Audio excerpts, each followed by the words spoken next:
The days of the Andals were numbered. One by one, their so-called kings were bending the knee or facing the wrath of Aegon Targaryen.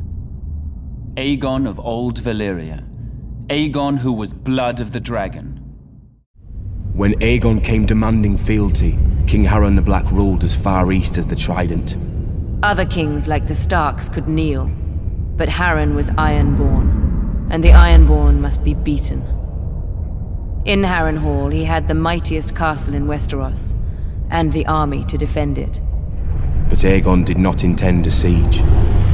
He mounted his dragon and roasted Harren and all his sons in their tower, and the Ordway with them. Because of Harren's defiance, Aegon pushed the Ironborn back to our islands and gave the Riverlands to the Tullys. But he did allow the Ironborn to choose who would lead them. The old River Kings, Storm Kings, and the Kings of the Rock spilled blood here for thousands of years, squabbling like children over a new toy, until the Ironborn came and spanked them with their axes. Under Harren the Black, their kingdom stretched all the way to the God's Eye, where they built the largest castle Westeros had ever seen. Maesters teach that Harren was a fool, but he had some sense. If you're going to enslave and torture an entire people, you best have thick walls to hide behind. But the very day the last stone was laid in Harrenhal, Aegon Targaryen landed in Westeros. Arwen Hora, born to a king who had a fleet he didn't sail, and swords he didn't blood. As an unruly and worthless youngest son, Harwin was sent away to the east to vanish, and so he did. But when his father died, Harwin returned to the Iron Islands for the Kingsmoot. An elder brother objected, so an elder brother fell off a horse, and at the Kingsmoot no man objected. Harwin launched his father's ships for Westeros and took 10 times the Iron Islands from its weak lords, who never expected to face an Ironborn king as skilled on land as at sea. For Harwin had reaved with Eastern pirates and served with Eastern sellswords and learned more of war than the Ironborn could imagine. After Aegon and his dragons burned our last king, Harren the Black, and broke our armies, the defeated Ironborn chose my ancestor, Vakon Greyjoy, as Lord of the Iron Islands, not king.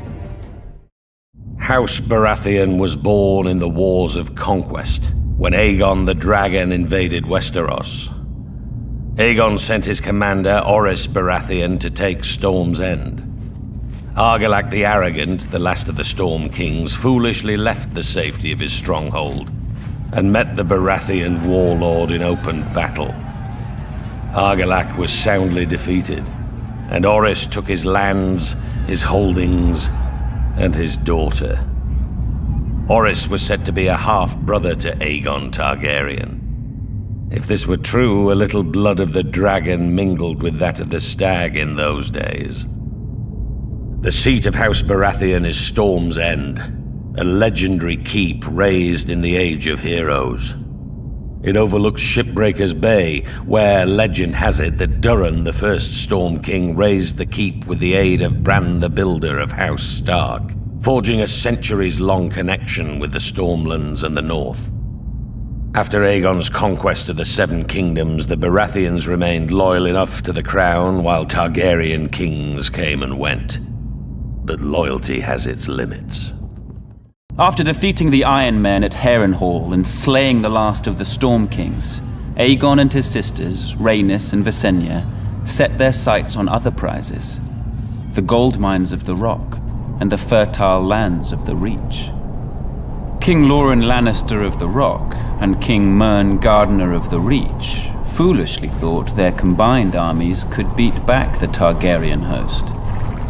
They rode forth together, their proud banners flapping in the wind, and faced off against Aegon in a vast golden field of wheat. The two kings commanded a massive force of nearly 60,000, and it appeared the day was theirs, until Aegon unleashed all 3 of his dragons for the first and only time. Each beast was named after the Valyrian gods of Aegon's forefathers. Visenya rode Vhagar, whose fiery breath could melt armor. Rhaenys rode Meraxes, whose jaws were big enough to swallow a horse whole. Greatest of all was Balerion the Black Dread, with fire dark as night and wings so huge whole towns were covered in shadow when he flew overhead. This magnificent creature was ridden by Aegon himself. 4,000 men were bathed in glorious dragon flame that day, on what came to be known as the Field of Fire. King Mern was among the dead, and House Gardener died with him. His stewards, the Tyrells, surrendered his ancestral stronghold of Highgarden to Aegon, and were appointed Lords Paramount of the Reach and Wardens of the South. When Loren Lannister witnessed Mern's fate, he wisely bent the knee. Aegon spared Loren's life, and the Lannisters were made Lords Paramount of the Westerlands and Wardens of the West.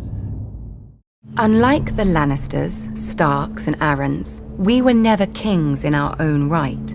House Gardener ruled the Reach since the Dawn Age, and we were their stewards. While they warred to enrich their already rich domain, we managed their castle of Highgarden.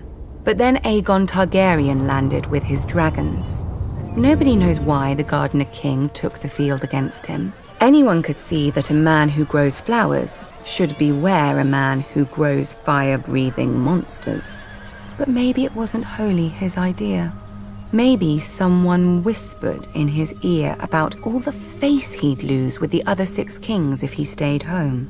The rest is history. The last Gardener King lost his face, along with his body, and his steward Harlan Tyrell promptly yielded Highgarden to Aegon. My grandmother swears that Harlan was like most of our men and grew up banging steel together too loudly for a thought to penetrate. But luckily, his wife had better sense. Whatever the case, in return for Harlan's show of sense, Aegon proclaimed House Tyrell the Lords of the Reach and Wardens of the South, passing over all the other houses with better claims. Some great houses call us upstarts. But the truth is that while the Starks and Lannisters fell to the Targaryens in defeat, House Tyrell rose.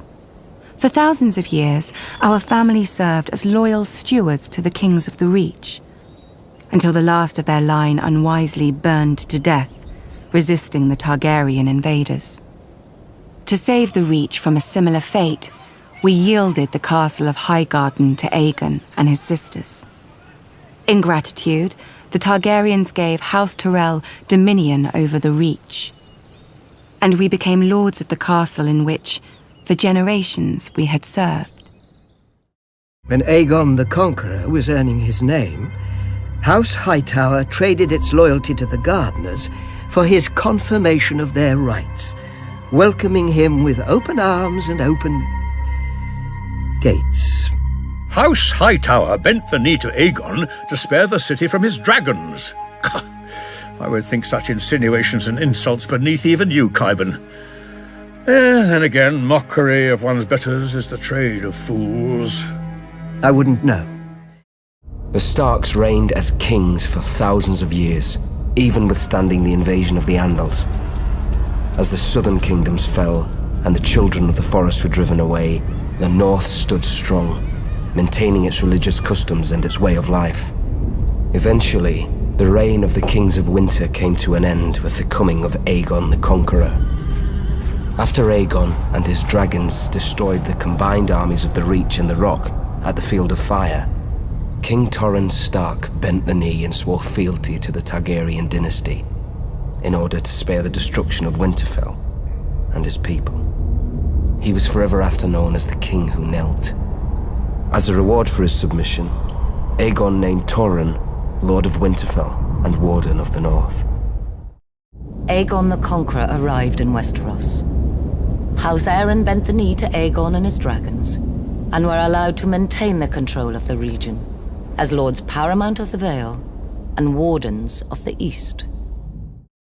King's Landing is both a city and a curse.